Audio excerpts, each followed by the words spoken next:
पाकिस्तान हुआ था युद्ध। पाकिस्तान ने भारत पर आक्रमण किया था। हमारा देश कभी दूसरे देश पर आक्रमण नहीं करता। उस युद्ध में हमारे पाकिस्तान के दांत खुट्टे किए थे हमारे सैनिकों ने। उसी युद्ध में हमारी एक आइनस खुखरी जहाज थी। खुखरी क्या होता है? एक गोरखा का एक वेपन होता है, नेपाल का। तो वो वेपन के नाम से ही हमने खुखरी जहाज रखा था। वो खुखरी भी बहुत बहादुरी से उस युद्ध में लड़ा था, क्योंकि पाकिस्तान के दांत खट्टे किए थे। उसके कराची बंदरगाह बम्बार्ड किया था, लेकिन वापसी के समय इधर दीव में उस पर एक अटैक हुआ। पाकिस्तान की एक सबमरीन शिप के यहाँ बैठी थी, वो थी हैंगोर ने एक टारपीडो मारा था, जिसकी वजह से खुखरी में बहुत बड़ा ब्लास्ट हुआ। उसमें 194 जवान शहीद हुए। उसके जो कैप्टन थे, कैप्टन महेंद्र नाथ, उन्होंने अपने 68 सोल्जर को बचाया था। वो चाहते तो खुद भी बच सकते थे, लेकिन वो शिप के साथ ही जल समाधि लिए थे और अपने को सेल्फ सेक्रीफाइस दिए थे। तो उनकी याद में यहाँ पर एक वार मेमोरियल बनाया गया है। आप लोग वहाँ भी जाइएगा, सी बीच के किनारे। और ये शिप उसी की याद में 1989 में बना था।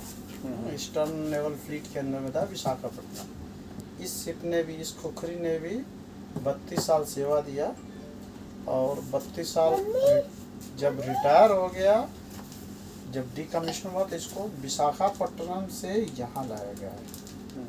इसका मेन उद्देश्य है हम अपने शहीदों को श्रद्धांजलि दे सकें और न्यू जनरेशन को मोटिवेट कर सकें, इंस्पायर कर सकें, आर्म फोर्सेस में ज्वाइन करना है। बड़े होकर वहाँ भी क्रिकेट खेल सकते हो, फुटबॉल भी खेल सकते हो, जो गेम खेलना है सो गेम खेल सकते हो। लड़के लड़कियाँ सभी लोग आर्म फोर्सेस ज्वाइन कर सकते हैं, और देश की रक्षा में सबको योगदान देना पड़ेगा।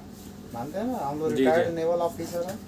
हम लोग अपने नागरिकों को ये मोटिवेट करते हैं कि देश की सुरक्षा केवल आप आर्मी, नेवी, एयरफोर्स के भरोसे मत रखिए, सबका योगदान होना चाहिए, है ना। हम देश क्यों गुलाम हुए थे? क्योंकि हम लोग सोचते थे कि एक स्पेशल वर्ग ही, एक विशेष वर्ग ही लड़ेगा लड़ाई, हमारा काम नहीं है ना। जब अंग्रेज आए थे तो केवल 2000 थे, विक्ट्री परेड कर रहे थे, तो 20,000 भारतीय केवल देख रहे थे। अगर 20,000 ने एक एक पत्थर भी मारा होता तो हमारा देश गुलाम नहीं होता, है ना, अंग्रेज भाग गए होते। तो अभी भी हमारी वही मानसिकता है कि हमारी सेना लड़ेगी, लेकिन इस मानसिकता से बाहर आना पड़ेगा। सबको एक पत्थर तो मारो। तो पत्थर मारना मतलब आपके सराउंडिंग में, आपके गांव में, मोहल्ले में, आपके नज़दीक में कहीं भी देश विरोधी गतिविधि हो रही है तो कम से कम आप इन्फॉर्म तो कर सकते हैं। अगर आपके शहर में, आपके गांव में अगर एक बाहरी रिलेटिव आ जाता है तो पूरे गांव को पता चल जाता है कि भाई उसके रिलेटिव आया हुआ, 1 दिन रुका है, 2 दिन रुका है। यहाँ विदेशी कितने दिन आकर के इधर घर बना के इधर ही एंटी नेशनल एक्टिविटी में भी है, और हमको कुछ पता भी चलता है तो हम नहीं इन्फॉर्म करते हैं, है ना। तो आज से आप लोग भी प्रण कीजिए कि हम भी अपने देश की सुरक्षा में योगदान देंगे। और आप आइए हमारे साथ में, फोटोग्राफी आपको हम कराते हैं कैद के साथ। और